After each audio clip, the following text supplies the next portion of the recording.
বর্তমান যদি আপনার সৌদি আরবে 50 থেকে 60,000 কি অথবা 70,000 টাকা ইনকাম থাকে, তাহলে আপনি ভুলেও কখনো দেশে যাইয়া ভালো একটা ব্যবসা করার জন্য দেশে একবারে চলে যাবেন না ভাই। হুটহাট করে আপনি হঠাৎ করে এই দেশে চলে যাবেন। সৌদি আরব বর্তমান আপনি ভালো একটা ইনকাম আছে, মাস শেষে 50,000, 60,000, 70,000 টাকা ইনকাম করতে পারেন। আপনি হঠাৎ করে এই যে দেশে চলে যাবেন, আপনি কি ভাবেন যে আমি দেশে যাই ইউটিউবের ভিডিও দেখি যে অনেকেই গরুর ফার্ম করে কোটিপতি হইতেছে, অনেকেই কৃষি কাজ করে পেঁপে গাছ লাগাইয়া, ভুট্টা গাছ লাগাইয়া, সরিষা লাগাইয়া, মানে কৃষি কাজ করে, মাছের খামার করে বাংলাদেশে লাখ লাখ টাকা কামাই করতেছে। ভাই ভিডিওতে দেখা এক জিনিস আর প্র্যাকটিক্যালি করা আরেক জিনিস। আপনি যদি ভুল কইরাও যদি কোনো মানুষের ভিডিও দেখা যদি আপনি দেশে যান, তাহলে আমি মনে করি যে আপনার কপালটা খুবই পোড়া।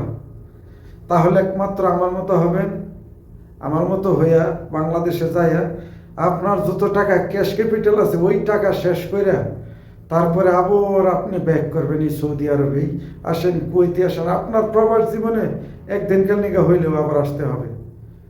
এই কারণে বলি, মানুষের ভিডিও দেখা আপনারা যারা প্রবাসী আছেন, এই প্রবাস জীবনে 50, 60, 70,000 টাকা ইনকাম আছে, ভালো আছেন, হয়তো আপনি মনে করতে পারেন যে আপনি হয়তোবা ফেল গেছেন, আমি তো এই জায়গায় ফেল যাব না ভাই, হয়তো আপনার মনে হইতে পারে ভাই। যখন আপনি দেশে যাবেন, যখন আপনি এই দেশে যে এই পরিস্থিতিতে পড়বেন, আপনার জীবনটা যখন আপনি সাজাইতে যাবেন এইভাবে, তখন আপনি বুঝতে পারবেন যে আমার জীবনটা কতটা কষ্টে যাইতেছে।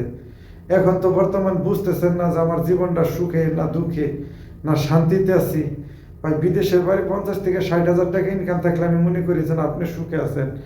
ওই টাকা বেতন ওই কাজ পাইতে যদি পরবর্তীতে আপনার যদি আশা লাগে, কমসে কম আরও 5 থেকে 7 বছর অপেক্ষা করার লাগবো। আপনি হুট করে আইসাই যাবার, নতুন করে আইসাই আগের মতো ইনকাম করতে পারবেন কি, আগের কোম্পানির মতো বেতন পাবেন সৌদি আরব আইসা, এই আশায় যদি আপনি দেশে যাইয়া 1 বছর থাকলাম, সব টাকা শেষ করলাম, আবার নতুন করে বিদেশ লাগান ভাই, যদি এই আশায় আসেন, তাহলে আপনার মতো পুরা কপালি একটাও নাই।